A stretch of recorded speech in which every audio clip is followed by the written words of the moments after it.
welcome to my channel, Something Out There, and to my video about the history of LGBT plus rights. I made this video because it's always been a topic of interest to me and I'd like to share what I've dug up about it. In the past and present, the human race has had to face some real problems. How do we cure cancer? How do we stop climate change?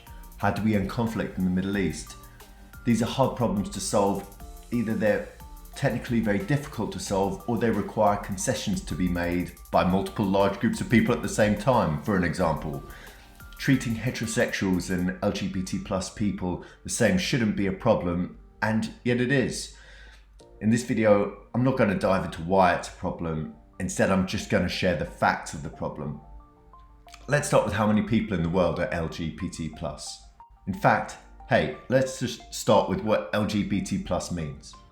According to LaTrobe University in Australia, LGBTIQA+ is an evolving acronym that stands for lesbian, gay, bisexual, transgender, intersex, queer or questioning, and asexual. And the plus just holds space for new gender or sexual identities that may evolve in the future. For brevity, I'm just going to say LGBT+ in this video. Note that we've combined gender identity terms with sexual identity terms here. I'll leave what each one of these means out of scope for this video too. So in a nutshell, the answer to how many people are LGBT+ is nobody knows. In 67 countries, there are laws against people who are LGBT+, so it is really hard to estimate truly how many people are LGBT+ in the world. There's only one in South America there. In fact, a study by Yale School of Medicine estimates that 83% of LGBT+ people in the world conceal their sexuality. So you can see why it is so hard to measure. This number is hugely skewed because of the stigma against the LGBT+ community in some countries. And the same paper predicts that this number would be 16% were it not for this stigma.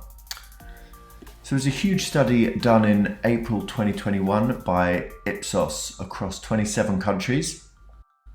So let's just focus on this research for a bit. Focusing on sexuality now rather than gender identity also, this study reveals that 11% are either mostly, only or equally attracted to the same sex. And that is the same for men and women. It's fascinating that in India and Australia there are 17 and 16% respectively, but in Peru and Russia just 6 and 4% respectively. What is even more interesting is that 13% are mostly attracted to the opposite sex, but just 70% are only attracted to the opposite sex, and 6% either don't know or prefer not to say. And these stats go wild when you filter it down to the Gen Z population. So forget 11%. So I mentioned that earlier, that 11% are mostly, only or equally attracted to the same sex. For Gen Z, that number is 18%. So I'm not going to go into why that might be, but I'll just leave that fact there. So let's focus on gender identity now. So just 1% in these 27 countries are transgender, non-binary, gender fluid, or non-conforming, and 1% prefer not to say. And yet again, for Gen Z, this number was higher. 4% in Gen Z identify as other than male or female versus 1% overall. And as I showed previously, in 67 countries there are harsh laws against these people. So here is a map showing countries that criminalize gender expression. So we can see that there's a few in the Middle East, there's a few in Africa, and there's a few in Asia as well. Now let's have a look at countries that impose the death penalty for LGBT offences.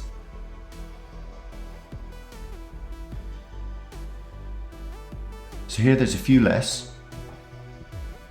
Now these countries impose the death penalty for private, consensual, same-sex activity. And there are 10 of them. And at least 5 of these implement the death penalty. Iran, Northern Nigeria, Saudi Arabia, Somalia, and Yemen. And actually Nigeria is the only one of these that both actually implement the death penalty, don't just impose it, and the method used is stoning. As an example, in 2022, 3 men were sentenced to death by stoning on charges of homosexuality. So next, let's look at the list of countries that have laws against the LGBT+ community. And let's filter it down. Let's look at countries in the richest 25%, this is by GDP per capita, who have laws against the LGBT+ community. So they're all in the Arabian Peninsula, and we have Brunei, which has only recently brought in these new anti-LGBT+ laws. But it isn't all bad news. Here are the 9 countries that had an LGBT+ month in 2022.